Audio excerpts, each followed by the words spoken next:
Doses Milionárias, um programa que vai te proporcionar as ferramentas necessárias para conquistar seus objetivos e impulsionar sua vida pessoal e profissional. Doses Milionárias.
Prepare-se para embarcar em uma jornada repleta de aprendizado, motivação e histórias de sucesso. Doses Milionárias, um programa que vai te proporcionar as ferramentas necessárias para conquistar seus objetivos e impulsionar sua vida pessoal e profissional. Doses Milionárias. Apresentação: Leonardo Rabelo.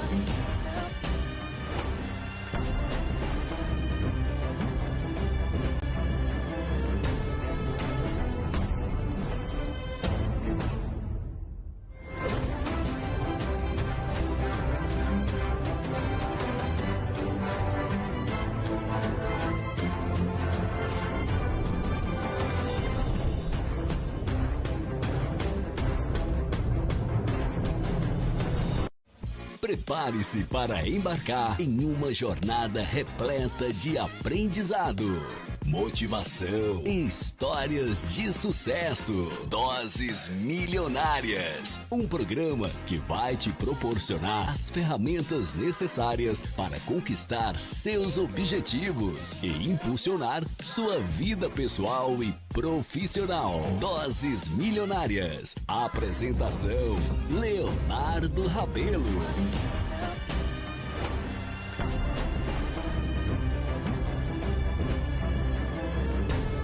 Para conquistar seus objetivos e impulsionar sua vida pessoal e profissional. Doses Milionárias. Apresentação: Leonardo Rabelo.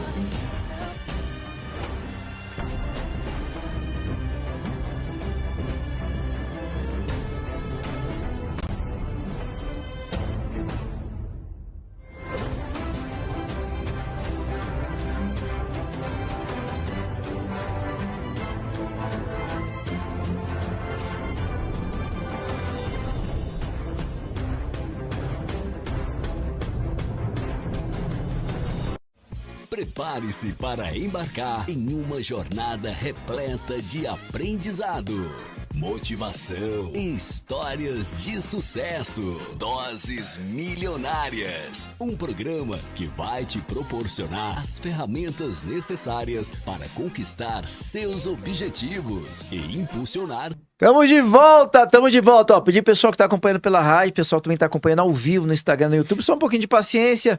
Raramente a gente tem problema técnico aqui, é raro, mas hoje aconteceu. Pessoal, é o seguinte, ó, segunda-feira é dia de falar sobre educação. Gigantes da educação, começando a partir de agora aqui. Vamos chamá-lo aqui, o homem que tá por detrás do Gigantes da Educação, ele que tem nos proporcionado trazer pessoas tão bacanas para a gente poder falar sobre um assunto tão importante. Senhoras e senhores, Exxon Agatti, seja bem-vindo. De novo. Pela terceira vez. Só um comentário aí, quando a gente começar. Um tempo atrás, faz uns 6 anos já, tava lá na sede da Google não exatamente, Palo Alto, sei lá, qualquer cidade lá no Vale do Silício. E aí os caras iam fazer uma apresentação lá sobre a arquitetura da Google para um grupo de pessoas de educação, né?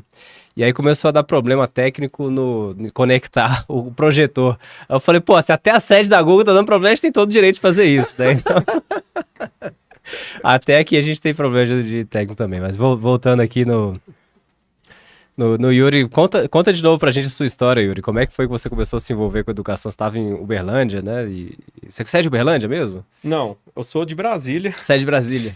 mas saí daqui muito jovem, fui para Minas com a minha família para fazer um tratamento e acabou que já logo no ensino fundamental eu estava em Uberlândia e lá segui pelo ensino médio e faculdade. Aí eu estudei na Universidade Federal de Uberlândia, fiz o curso de Letras e de Direito e o curso de Letras ele acabou me dando os direcionamentos iniciais para a área de educação. E o que me motivou a ser professor?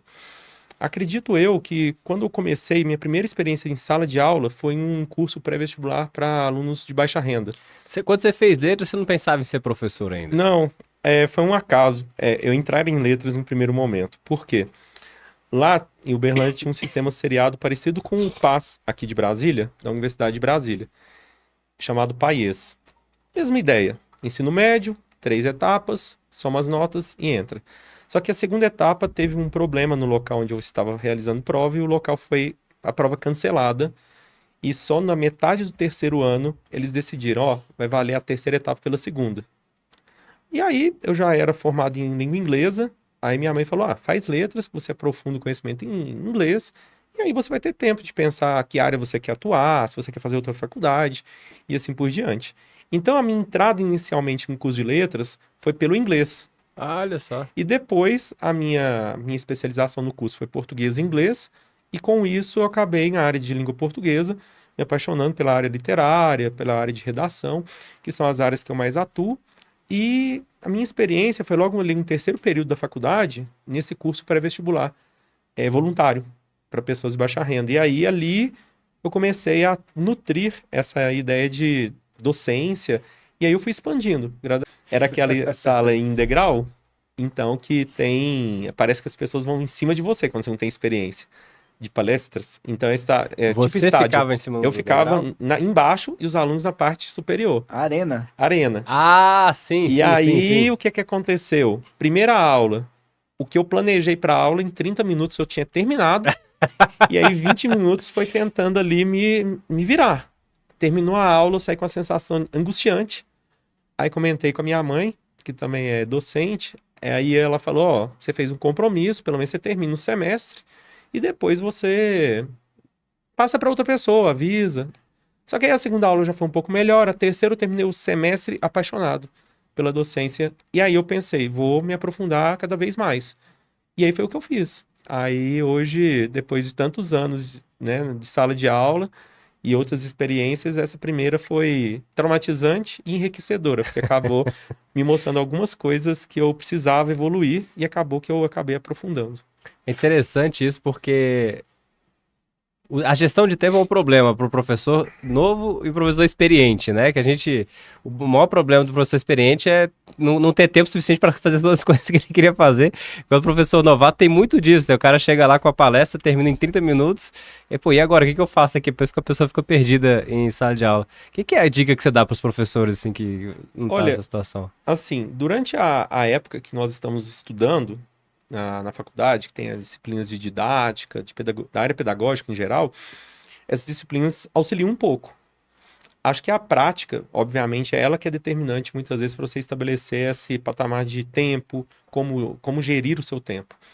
Mas o que eu dou de sugestão, e hoje eu acho que, assim, olhando para trás, eu vejo isso muito bem, é a experiência de outros professores, por exemplo, os que foram meus professores, aqueles que eu pego como referência, aqueles que eu observo que servem de inspiração, o modo como eles davam aulas, a questão de você pegar a referência, acho que é um primeiro passo muito importante. Uhum.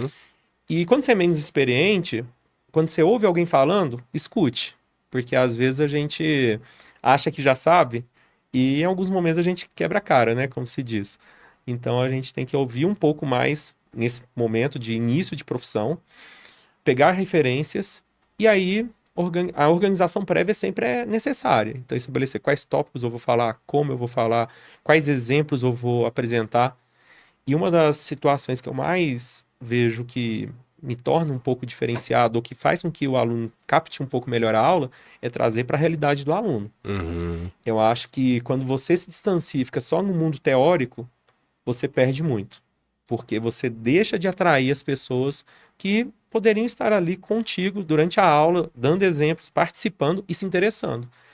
E o grupo que eu trabalho, que é muito adolescente, que é o pessoal do início da fase adulta, né, que é o pré-vestibular, eu percebo que quando eu dou o exemplo mais próximo, que pode ser da rede social, do esporte, do YouTube, desses elementos que estão aí no dia a dia desses alunos, eles prestam mais atenção e, fazendo paralelo, eles entendem melhor. Acho que é um dos caminhos mais interessantes que eu fui desenvolvendo com o tempo e fazendo com que eu me tornasse cada vez mais próximo. Porque a geração que eu dou aula sempre é a mesma. A geração que eu falo é o grupo espaço amostral. Aham. Enquanto nós, enquanto professores, vamos envelhecendo. Sim. E se a gente não fizer essa aproximação, a gente se perde, que aí fica aquela pessoa desconectada com a galera mais jovem.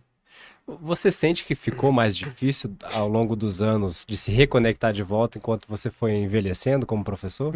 Assim, o processo das redes sociais intensificou muitas mudanças. Porque, querendo ou não, a gente vê que a rede social é muito dinâmica. Então, a gente passou pelo Orkut, que ficou um tempão, aí veio o Facebook já caiu, veio o Instagram, que fica vai, não vai, porque ele vai se atualizando. Veio atualmente o TikTok, vai surgir mais alguma, e o que acontece? Esse processo dinamizou muito. Então, isso seria um primeiro problema, um primeiro momento. Mas, conforme essas novas redes e conexões foram sendo realizadas, eu também tento me atualizar dentro delas, desde utilização, a divulgação de projetos, e assim por diante. Eu vou me utilizando da rede a meu favor.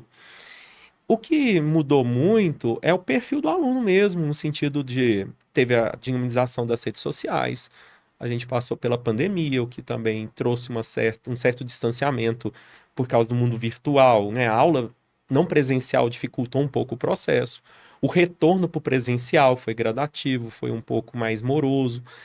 Hoje a gente já vem com uma etapa em que os alunos já estão voltando a ter essa vida, essa rotina presencial, que a pandemia já ficou um pouco para trás, né? Que é o período de 2020, 2021. E a geração mais atual, pelo menos eu não sinto tanta dificuldade por causa dessa interação. Mas eu acho que o que eu criei, né? Essa conexão que eu criei. Mas eu acho que é mais difícil, sim, hoje, porque você tem, enquanto profissional, que criar esses caminhos, esses vínculos. Se você não criar os vínculos, a aula pode se tornar maçante, dificultosa, o aluno entender, ter piores resultados. É uma bola de neve que a gente vai percebendo. Isso aqui é muito interessante, porque a gente está numa época onde a dificuldade, normalmente a gente acaba apontando mais no ambiente de trabalho, né? O funcionário que é contratado e que não permanece, né? A dificuldade que as empresas estão tendo hoje em dia tanto de gerar engajamento, para o cara comprar a proposta da empresa, a meta e tudo mais, mas não é só isso, está muito difícil de manter a pessoa na empresa ali por muito tempo. Agora, esse desafio que a gente está vendo hoje no mercado de trabalho, pelo que você está falando, é um desafio que você está enfrentando dentro de sala de aula. E que a solução que você encontrou, então, foi se conectar de uma forma diferente com os alunos, é isso? Isso. Então, vou dar um exemplo que viralizou aí há mais ou menos 3 semanas, que foi Machado de Assis sendo mais comprado e lido porque uma influencer americana, ela falou, nossa, ela fez um desafio de leituras para ela mesma e divulgava nas suas redes sociais. E ela escolheu ir por países. E quando ela foi para a letra B, começou pela A. Quando foi para a letra B, ela foi ler Machado de Assis do Brasil. E ela publica um vídeo falando, nossa, o que eu vou fazer na minha vida agora? Vou terminar Memórias Póstumas de Brás Cubas e é o livro mais fantástico que eu já li. Tudo que eu ler depois vai ser muito ruim. Olha que bacana. E aí, essa não, que legal. Essa aí foi um comentário normal na rede social, viralizou, chegou no Brasil, obviamente. As vendas na Amazon do Machado de Assis no Brasil aumentaram em 70%. 70%. 70%. Nos Agora, Estados Unidos aumentou em 100%. Que louco. E assim, Machado de Assis, junto com o Paulo Coelho e o Jorge Amado, os três que mais vendem brasileiros fora do Brasil. E o Machado de Assis, ele trouxe uma perspectiva da sociedade que serve para a época dele, serve para nós. Só que como que é o acesso? Uma digital influencer vai lá e faz essa publicação.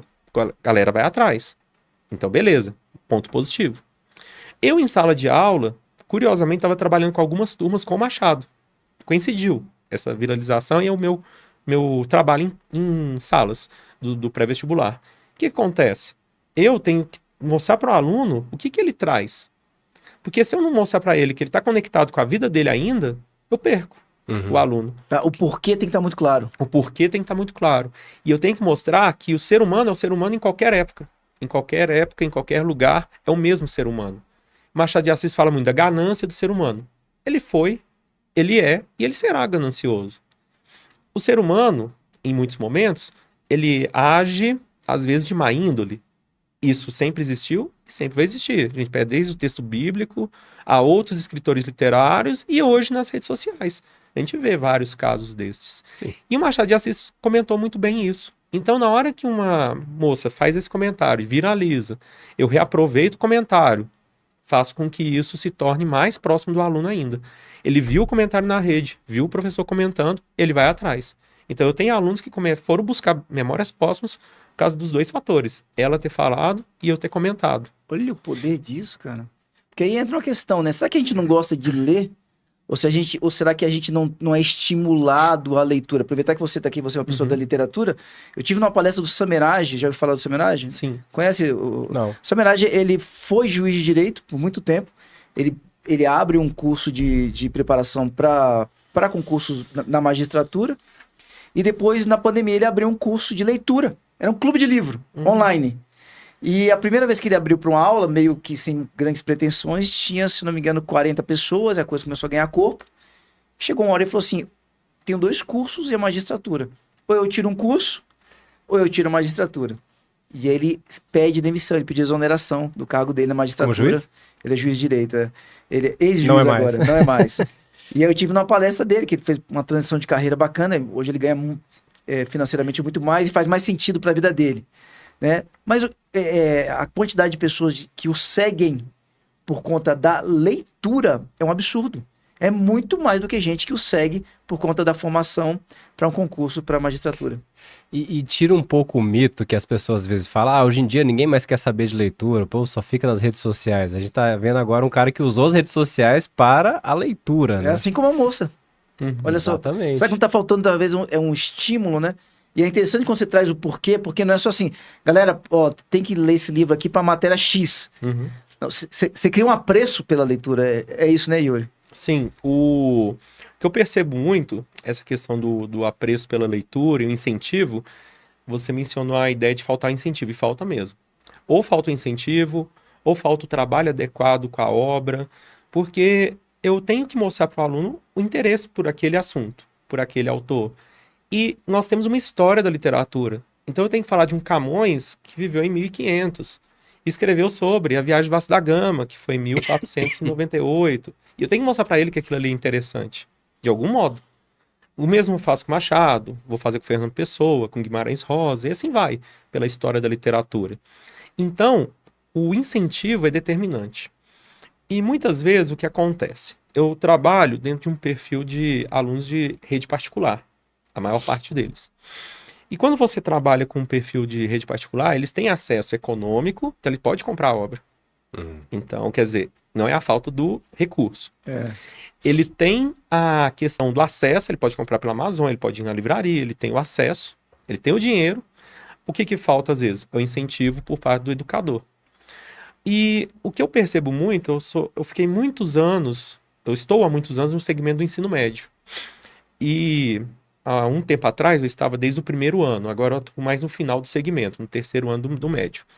No primeiro ano, eu percebia muita falha, às vezes, do aluno não vir com prazer em ler, ou ler poesia, por exemplo. Só que eu perguntava, aí interagindo já com o mundo dele, você ouve música? Ouço, gosto muito de música. Você já percebeu que a letra da música é poesia?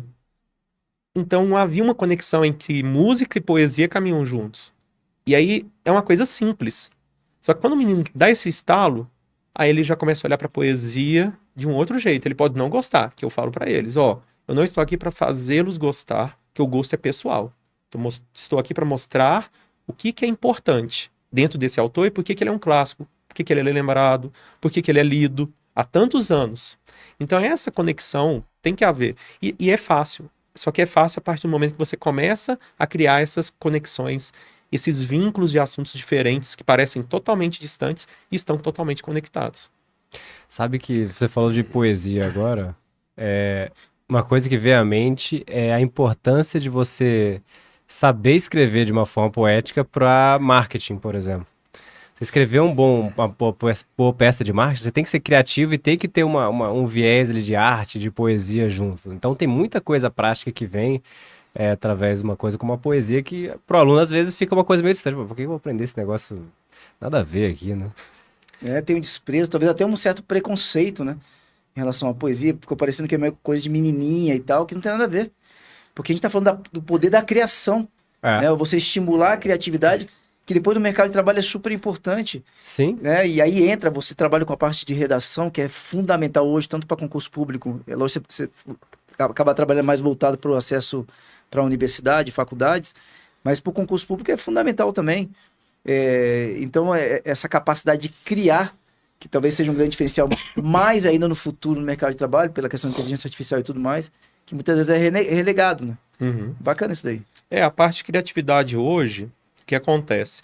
Você acaba cerceando muitas vezes o aluno, em alguns momentos, porque você preza, às vezes, pela objetividade, área de exatas, o trabalho muito focado em um vestibular. O aluno tem que ter esse foco, caso seja o seu interesse, entrar numa universidade, entrar num curso, ele vai ter uma prova mais fechada mesmo, de interpretação, mais fechada, ligada à área, né? Você pega o Enem, humanidades, linguagens, ciências da natureza, matemática. Só que o que acontece? A criatividade, você acaba criando ou desenvolvendo a inteligência emocional dele nessa área e acaba que ele acaba, digamos assim, otimizando as outras áreas. A criatividade abre a mente para ele começar a ter outras percepções. Então, a parte de artes em geral, a parte de literatura, artes visuais, que o pessoal tem aqui em Brasília bastante, né? Artes visuais, a parte de cênicas, música, você acaba trazendo outros campos que desenvolvem essa habilidade múltipla. E para o aluno, e pensa, no mercado de trabalho, isso é essencial. Ele tem uma mente mais ampla do que mais restrita. Então, isso acredito que seja essencial. Aprender a ter essa multiplicidade e, obviamente, o professor é essencial nesse processo. Sim, sim. Uma pergunta aqui que eu fiquei curioso sobre a influencer, voltando naquele assunto. Ela é americana e provavelmente leu o livro em inglês. Isso. Você, como linguista aí, tanto do inglês quanto do português, você acha que a experiência de ler um livro traduzido do português para o inglês é diferente do que ler o livro em português? Aí nós temos dois caminhos. Um é ter um bom tradutor. Por isso que às vezes você vai pegar uma obra que é de outra língua e alguém te sugere assim, pega do fulano, pega a tradução feita pelos fulano. Por quê? Porque na hora que você pega um bom tradutor, ele significa dizer que ele não só, principalmente no campo da literatura, não só ele traduziu, mas ele também se inseriu no gênero textual, na forma de utilizar a linguagem. Um exemplo, Manuel Bandeira, escritor brasileiro, pernambucano, ele era muito fluente em francês. E na hora que você pega textos traduzidos pelo Manuel Bandeira, de poetas franceses, do simbolismo, como Baudelaire ou Mallarmé, são textos muito bons. Por quê? Porque além dele ser o tradutor, ele também é poeta. Então ele entende como é que faz a tradução poética. Quando você pega então um tradutor, por exemplo, a versão que foi citada do Memórias Póstumas, é da Thompson Ondevaux, se eu não estiver enganado, a tradutora. Ela é excelente tradutora do inglês, do português para o inglês. Uhum. Inclusive a influencer cita, a tradução da fulana de tal. E aí tem o segundo ponto. Não. Eu sei as duas línguas, vou traduzir. Se for um texto técnico, até o texto técnico ele precisa ter uma tradução com os termos adequados. Uhum. Por quê? Porque tem o vocabulário daquela área. Então a área jurídica tem seu próprio vocabulário, a área de engenharia, assim Sim. por diante. Então o tradutor, se você for pensar só na tradução simples, ela é uma tradução que você faz no dia a dia e ainda assim pode ter diferença. Porque na tradução diária da linguagem, né, você pode ter expressões, gírias, né? Então, por exemplo, o tradutor não, o intérprete, ele tem que ter muito conhecimento linguístico. Porque na hora que ele vai aplicar aquele conhecimento prático, ele pode se equivocar numa tradução e criar um outro sentido. E aí mudar o que o falante da língua queria expressar para você. Então, a tradução é uma área muito ampla, muito interessante, mas que ela traz esses cuidados. Você tem que ter esse cuidado linguístico. Se for um filme, por exemplo, quantos títulos a gente pega de filmes que a gente olha o original e fala, não tem nada a ver o título original e o... Sim. Só que a tradução brasileira, ela leva em consideração o tema do filme e não o título original. E aí a gente tem essas nuances, né, que são interessantes. Às vezes você tá vendo Netflix dublado e com a legenda em português. O cara tá falando uma coisa diferente do que tá aparece- na legenda. Exatamente. É interessante isso porque, principalmente nos streamings, em alguns casos, No dia seguinte vendeu, primeiro da Amazon vendido o livro lá. E aí, curiosamente, esse livro fez mais sucesso no Brasil, traduzido, do que ele tinha feito no original nos Estados Unidos, por causa do nome dele, provavelmente, que era as 6 lições. Nos Estados Unidos era Lessons for Political Economy, né? um texto extenso, assim. o título aqui ficou O melhor. título aqui ficou melhor, ficou mais O sucinto. marketing é mais vendável. Exatamente. Então, assim, aqui eles mudaram o título do inglês para o português e ficou mais vendável a mudança da tradução do que o original. Esse foi um caso curioso. Ah, muito legal. Ô Yuri, fala um pouco pra gente aqui, cara, porque você começa a tua jornada como professor sendo voluntário. Isso. O que a gente sempre conversa aqui, né? Quem começa, pelo menos no estágio, ainda que seja voluntário, como é que faz diferença pra carreira? Hoje você ainda faz algum tipo que você botou até que pré-vestibular voluntário, você ainda tem essa atuação ou não? Tenho, assim, enquanto eu residi em Uberlândia, eu trabalhei voluntariamente por aproximadamente 10 anos. Caramba, bicho. Porque mesmo depois que eu já estava na área de colégios particulares, tendo salário e trilhando, né, minha trajetória, eu via o voluntariado como uma ajuda necessária. Porque eu sempre pensei nessa questão daquele que não teve a oportunidade que eu tive de colaborar, participar do processo de uma forma diferente. De um lado, tem aqueles que podem pagar, que a família tem condições, mas o voluntariado sempre foi algo próximo. Quando eu mudei para Brasília, quando eu voltei a morar em Brasília, aí o que aconteceu? Eu fiquei um tempo só trabalhando e o trabalho voluntário surgiu posteriormente, num pré-vestibular que ocorre em áreas mais distantes do centro. Então tem lá em Ceilândia, tem no Paranoá, então regiões mais periféricas, digamos assim, do plano. E lá em Ceilândia, é um projeto que eu participei mais ativamente durante 2 anos, que é um curso sempre aos sábados, e agora eu vou voltar a atuar nesse pré-vestibular voluntário. E qual que é a perspectiva? Por quê, né? Por quê? Eu acho que faz parte, se a gente puder colaborar, que seja um dia do ano nosso, com pessoas que precisam ou que a gente possa oferecer algo, eu acho que é válido. Mas a gente você poder. cresce como profissional, como professor? Exato. Eu cresço enquanto ser humano, eu acho que é mais do que ainda do que na área profissional. Porque eu acho que para quem tem condição e puder colaborar, sempre é possível. Tem pessoas que optam em colaborar voluntariamente na época do Natal, Páscoa, que é super válido. E quem é da educação e tem tempo, tem disponibilidade, é interessante poder participar de projetos que possam colaborar com pessoas que precisam. Como é que você compara o engajamento desses alunos versus os alunos das escolas particulares? Assim, a minha experiência em colégios particulares, igual hoje, que eu estou no único, são alunos muito interessados, na maior parte. Sempre vai ter um ou outro, mas a maioria você vê um engajamento no sentido de interesse. Uhum. Quando eu pego alunos desses cursos voluntários, tanto lá em Uberlândia quanto aqui, o que eu percebo é uma situação a única oportunidade que eu tenho.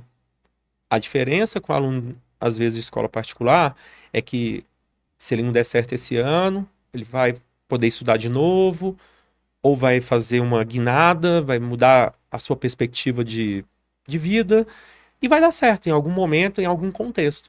Quantos alunos eu já encontrei? Eu larguei a faculdade, mas comecei uma empresa e deu certo, estou atuando agora, fiz faculdade e estou atuando na área, fiz faculdade e fui para outra área.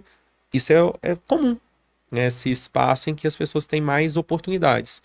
Quando você pega o voluntariado, a gente percebe que o aluno trabalhou a semana inteira e estudou, quando é do ensino médio, então ele tem outra perspectiva, ele precisa ali aprofundar, porque o Enem é a oportunidade dele. Então, Ele tem um fogo maior, então, assim, o que tá lá porque quer. Né? Muitos, eu vou te falar assim, mais de 90% estão ali tentando pegar o máximo possível, porque a oportunidade é o estudo. Se não for o estudo, ele vai ter que ir para outros caminhos. O que eu falo, outros caminhos já ir para o mundo do trabalho. E aí, muitas vezes, o trabalho que ele vai ter que realizar não vai ter, talvez, a condição de, em um futuro a médio prazo, lhe dar uma perspectiva. Talvez ele continue nessa perspectiva, nessa situação, por mais tempo e, às vezes, ganhando menos. E se ele tivesse um curso universitário, ele teria a oportunidade de abrir outras opções nesse leque que a profissão pode oferecer. Entendi. Agora fica acho que a gente pode fazer até um apelo aqui, né? Porque nessa tua fala é muito interessante, porque o voluntariado te deu a oportunidade de você experimentar. Né? E tem muita gente, tem dois caminhos aqui. Primeiro, você saber se você levar jeito para coisa, entre aspas, e depois você ter a oportunidade de trabalhar. Porque o que muita gente reclama? Poxa, no mercado de trabalho todo mundo quer que eu tenha experiência, mas eu acabei de sair da faculdade. Quantas e quantas ONGs que tem? O Yuri está dando aqui um exemplo na área de educação, o programa é sobre educação. Você poder estar atuando em qualquer área, né? Você pode ser um administrador e pode se colocar para ser voluntário em uma ONG como administrador, como contador, como financeiro, como vendedor. Ou seja, é um ambiente interessante. Essa tua experiência que você teve lá acabou sendo muito rica, né, cara? Tanto que você traz até hoje com você. Sim, com certeza. E esse detalhe que você mencionou é uma dica que eu daria para qualquer aluno que começa a universidade, seja em ONG ou não, começar cedo, tendo as experiências. Isso, a procurar oportunidades. Porque assim, se você deixar para o final do curso, você está fadado até essa falha de formação, de experiência. Então, se você pega escritório de advocacia, se você está no segundo, terceiro período, vai lá, vai ter uma oportunidade em algum escritório, pequeno ou grande, mas você vai ter experiência. Você está fazendo engenharia, você está fazendo letras, você está fazendo química.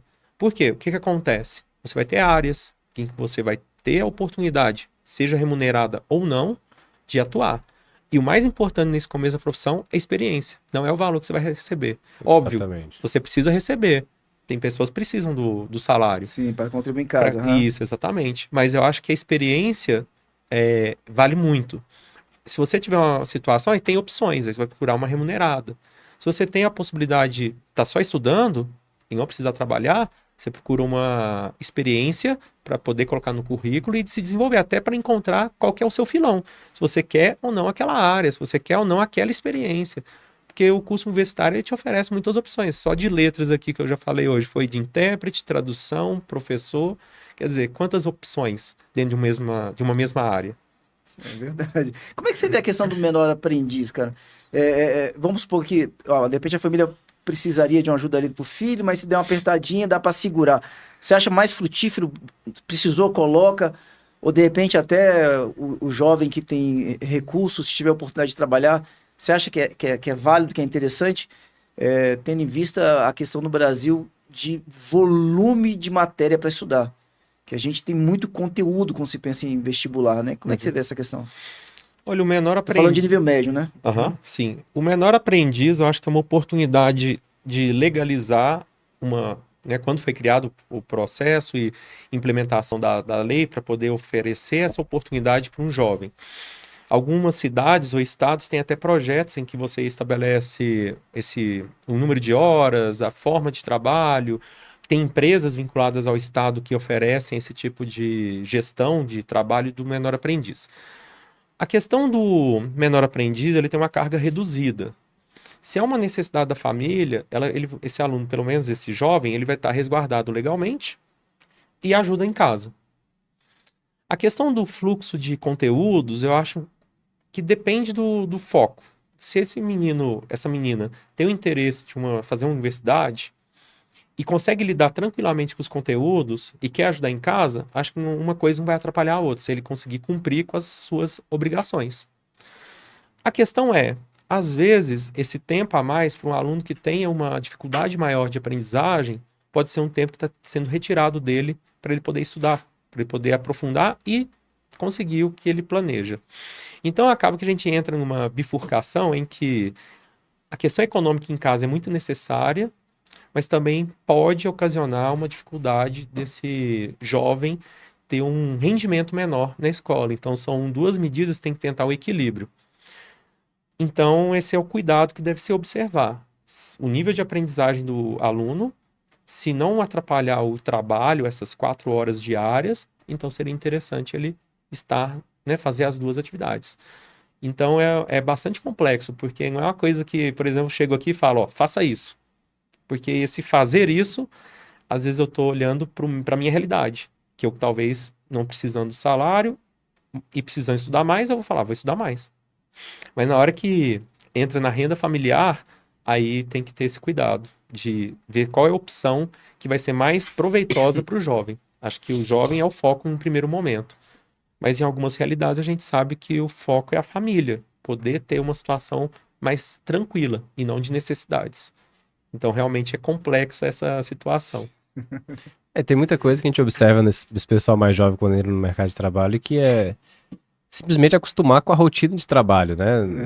É você chegar no horário, você saber a que responder, como é que funciona, se comunicar com as pessoas, mandar um e-mail, tipo, coisas que não tem como você aprender numa faculdade porque não é coisa da faculdade, né? É coisa do trabalho mesmo. Então, é muito interessante essa experiência cedo, assim, né?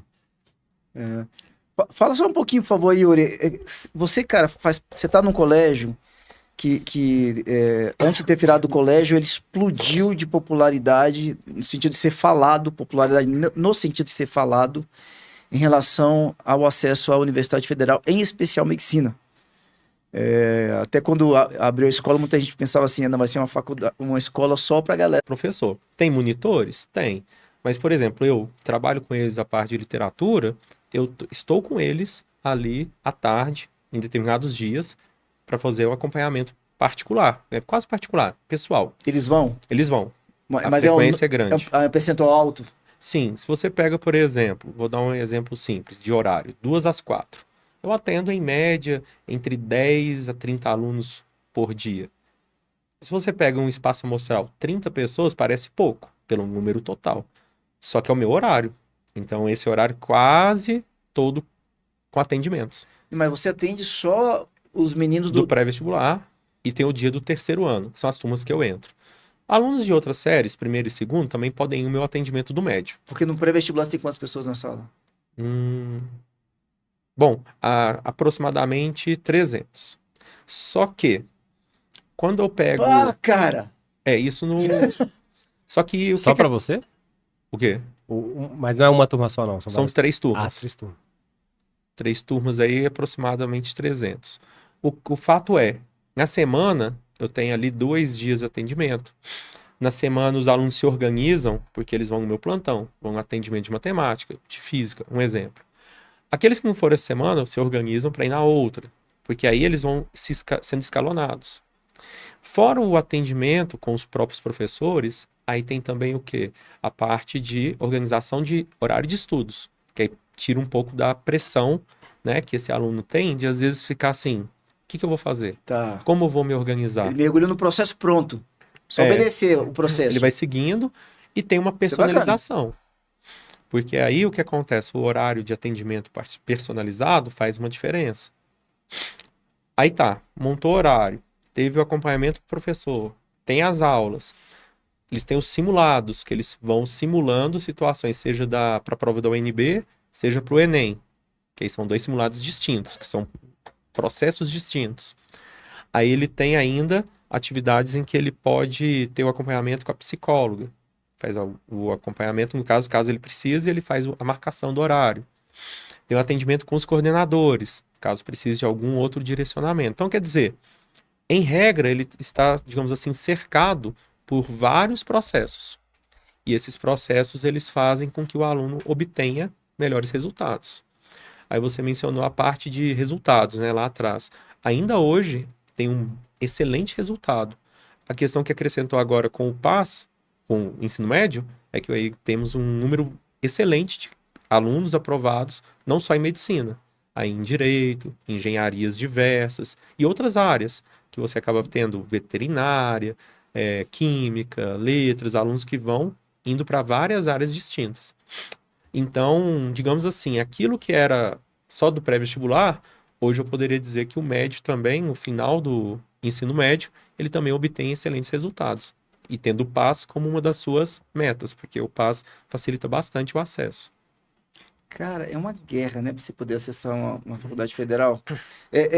Tem garoto lá que tá no terceiro ano e tá fazendo pré-vestibular simultaneamente? A escola não. Já tá gabaritado demais naquele negócio, né? Agora o aluno tá aprendendo pela primeira vez. Eu acho Então- que pouca coisa no nível profissional desgasta tanto quanto você ter que sentar o bumbumzinho na cadeira e estudar. E aprender, Né? O exatamente. desgaste mental é absurdo, assim. Exatamente, exatamente. E muitas vezes nesse processo de aprendizagem, né, quando o aluno me procura, por exemplo, eu aprender a aprender, né? Porque o que acontece? Ele tem que entender o processo, porque não é o mesmo para todo mundo. Tem aluno que funciona, né? Antigamente tinha muito esse termo, ainda se utiliza, né? Método Pomodoro. Tem aluno que rende assim, estuda 20, pausa 5, estuda 20, pausa 5. Tem aluno que funciona assistindo videoaula, tem aluno que funciona fazendo resumo, tem aluno que funciona fazendo mapa mental, porque aí são as múltiplas inteligências que fazem você ter uma memória fotográfica, ou memória por resumo, memória auditiva. Tem aluno que precisa ficar lendo para aprender. Então, na hora que o aluno descobre qual é o método que melhor ele consegue obter resultados, é aí que é o pulo do gato. Ele consegue chegar no resultado mais rápido. Olha aí o autoconhecimento, que Exatamente. às vezes falta nas escolas. E é um autoconhecimento, não é algo subjetivo. É bem objetivo, né? Para isso daqui, ó. Vamos tentar entender como é que você é em relação ao cara que tá aprendendo. Justamente. Muito bom. Quer trazer a pergunta do... Fala de tecnologia? patrocinador? Vamos lá. Pergunta do nosso patrocinador. Todo podcast a gente tem uma pergunta voltada à tecnologia que vem do nosso patrocinador, a GatTech. E no seu caso, vamos perguntar como professor, né? Qual que é a importância que você vê nas tecnologias que a escola tem para o auxílio do professor no seu dia a dia? Bom, vou fazer até um rápido processo histórico recente que nós passamos pela pandemia. E aí as escolas tiveram que se adaptar a processos, né, totalmente online. E aí a Google tinha, né, o Google Meet, que era um espaço extremamente válido e com várias ferramentas interessantes. Teve o Zoom, que também cresceu pra caramba, porque foi um processo muito rápido, de uma empresa pequena, mediana para grande, hoje mundialmente utilizada em várias empresas. E esses procedimentos tecnológicos, eles ampliaram um pouco o conhecimento dos professores, porque na marra, muitos tiveram que começar a utilizar algo que não conheciam, era algo totalmente distante. E quando eu vejo, por exemplo, o Colégio Único mesmo, que usou o Meet, até o momento ali que cessa os trabalhos com ele, ele deu um suporte muito interessante para os professores aprenderem, direcionarem, saberem como utilizar. Hoje, o que acontece, tecnologicamente falando? Você tem aula muito presencial, então essa parte online, ela ficou um pouco mais um segundo plano, só por alguma necessidade do professor e dos alunos. E o processo tecnológico envolve área mais administrativa, que é sistema de notas, sistema de direcionamento de conteúdos, e a parte de sala de aula, às vezes mais voltada para um dinamismo de aula com alguns quiz, algumas atividades de quiz que o professor usa o sistema online e o aluno utiliza em sala e já gera automaticamente, imediatamente resultados daquele conteúdo, se ele foi aprendido adequadamente ou não. Sistema de brainstorm, que é de debate de temáticas, que também é algo interessante. Aí fica mais para o professor, no sentido de utilizar ou não. A escola dá o suporte, porque na sala tem os telões, tem os projetores. Você vai se conectar ali e poder ter a sua atividade, né, dinamizada. Então, a parte tecnológica hoje, na maior parte das escolas, ela depende, às vezes, ou a escola direcionar para alguns caminhos educacionais e você ter a sua parte pessoal também, de conhecimentos, de ferramentas que você vai poder utilizar e dinamizar o seu processo em sala de aula. Então, acho que hoje a gente tem, pelo menos para pré-vestibulares, é algo muito mais voz, professor, conhecimento e aluno. Porque no pré-vestibular é esse direcionamento mais objetivo, igual você mencionou, de ter que focar em um ponto. O ensino médio, ele abre mais espaços para você poder trazer para o aluno, né, ferramentas, aplicativos que você consegue fazer com que ele se desenvolva mais. E aí a escola dá liberdade de você utilizar, porque tem escolas que às vezes não oferecem esse recurso. O aluno, ele tem acesso a uma plataforma, por exemplo, que ele pode utilizar ali um material online, ele pode utilizar simulados, ele pode, né, fazer simulados, ele pode acessar algumas aulas específicas sobre conteúdos. Eu falei de simulado, então o aluno errou uma questão de simulado. Ele pode ir lá no sistema, acessar a plataforma, aí ele vai acessar aquele simulado, a questão que ele errou, e vai ter uma videoaula rápida sobre o tópico. Então, quer dizer, é um caminho que os alunos têm essa opção e que facilita bastante na hora da aprendizagem, porque pelo erro se aprende. Às vezes as pessoas acham que a gente aprende só pelo acerto. A gente às vezes cresce mais com o erro. Sim. E isso em qualquer profissão, a gente percebe isso. Na hora que eu erro, eu me aprimoro para não cometer mais o erro e consigo progredir. Então, acho que esse sistema também é bastante válido, esse portal que a escola oferece aos alunos. Legal. Então, para você que está buscando soluções educacionais para a sua escola, confira a GATTEC, que tem soluções desde variadas, como mencionadas aí pelo Yuri, até o site, LMS e tudo mais. Vambora, Edson. Bate-papo bom, hein, cara? Bom demais. Bate-papo passa rápido, né, Léo? Toda semana a gente tá aqui, o papo tá rendendo pra caramba, infelizmente a gente tem que ir, né?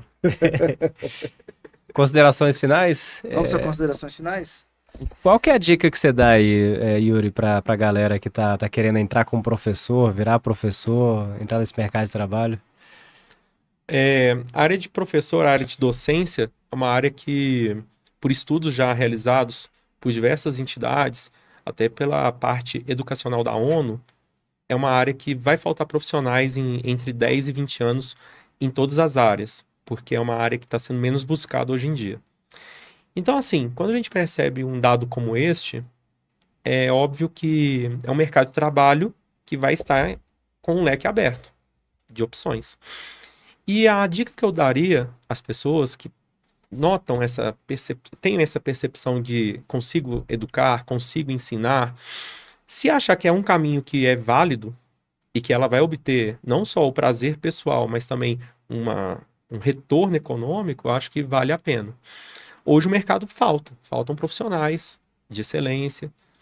E o que acontece? Quando você faz o curso universitário bem feito, busca as experiências mais cedo, a tendência é você ter espaço no mercado. Esse é um detalhe bem simples. Detalhes que nós comentamos aqui. Experiência cedo, se colocar no mercado e se desenvolver gradativamente dentro dessa área que você percebe aptidão. Tem ex-alunos meus hoje que foram alunos do ensino médio e que estão na área de docência e que falam que foi a questão de seguir mais ou menos aquilo que cada professor deu de orientação, de dica dentro da sua área. Então, eu acho que é um mercado vasto e que as boas escolas sempre têm bons profissionais, mas sempre há espaço para a entrada de mais um. Excelente. Então, acho que é um mercado muito promissor. Muito bom. Fica aí a dica, então, e muito obrigado pelo seu podcast hoje, foi sensacional, a gente aprendeu bastante aqui sobre o mercado de cursinhos e tudo mais, né? Muito bom. Yuri, aproveitar para você se quiser deixar algum contato, quem quiser falar com você, ou quiser deixar um contato da escola, o que você preferir, o que você pode compartilhar com a gente e abrir aí? O contato que eu mais utilizo hoje em dia são as redes sociais, é pelo Instagram, né, @professor_Yuri Augustus, é o contato que o pessoal normalmente busca para cursos online, para atividades, dúvidas, enfim. Fica esse espaço sempre aberto. O Único Educacional é @Único Educacional, também tem lá o espaço para as pessoas entrarem em contato, né? Tem a questão de pré-PAS, pré-vestibular, que são cursos aí que sempre tem turmas novas começando a cada início de semestre. E é isso, eu acho que, primeiramente, agradecer aqui o espaço. Esse espaço foi muito importante, é muito importante para falar de educação. E também a questão de a educação ser um elemento muito importante dentro da nossa sociedade, a gente perceber que quando há um espaço desse em que a gente pode falar sobre educação, sobre formação de profissionais e sobre mercado, como que ele funciona, acho que é essencial para a gente poder fomentar nas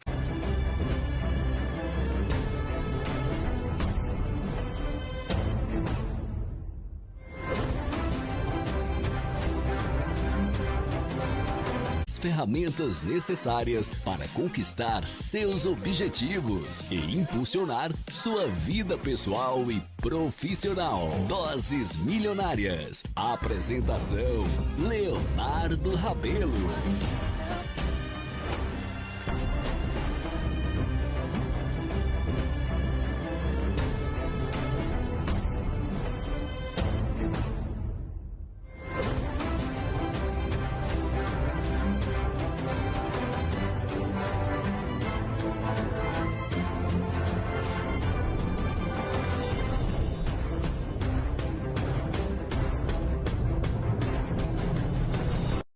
Prepare-se para embarcar em uma jornada repleta de aprendizado, motivação e histórias de sucesso. Doses Milionárias. Um programa que vai te proporcionar as ferramentas necessárias para conquistar seus objetivos e impulsionar sua vida pessoal e profissional. Doses Milionárias. Apresentação: Leonardo Rabelo.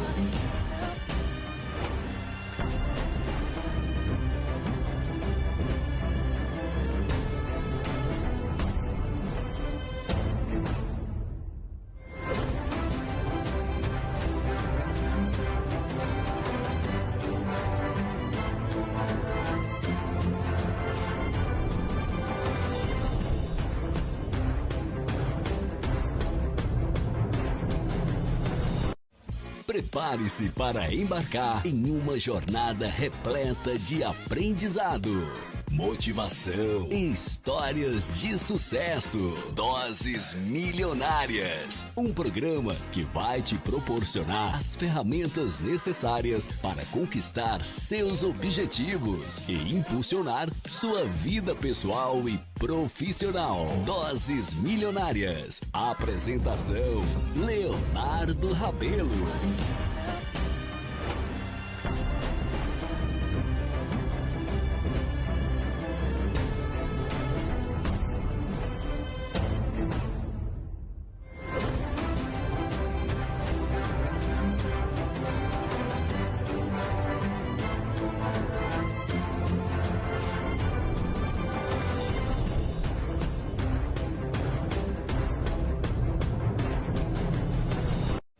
Prepare-se para embarcar em uma jornada repleta de aprendizado, motivação e histórias de sucesso. Doses Milionárias. Um programa que vai te proporcionar as ferramentas necessárias para conquistar seus objetivos e impulsionar sua vida pessoal e profissional. Doses Milionárias. Apresentação: Leonardo Rabelo.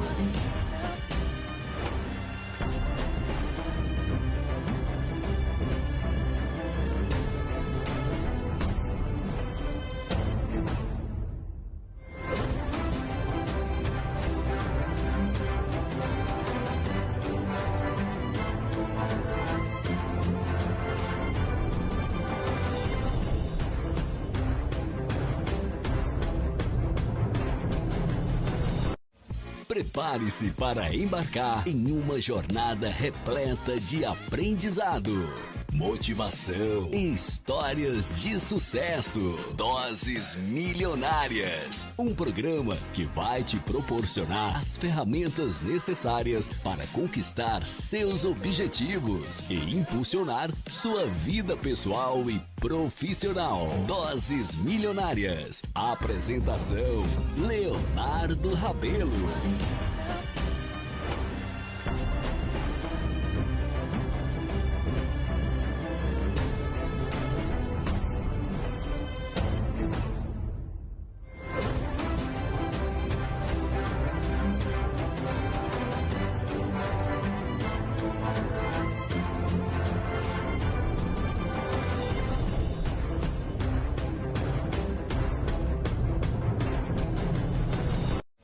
Prepare-se para embarcar em uma jornada repleta de aprendizado, motivação, histórias de sucesso, doses milionárias. Um programa que vai te proporcionar as ferramentas necessárias para conquistar seus objetivos e impulsionar sua vida pessoal e profissional. Doses milionárias. Apresentação: Tamo de volta! Simbora, pessoal!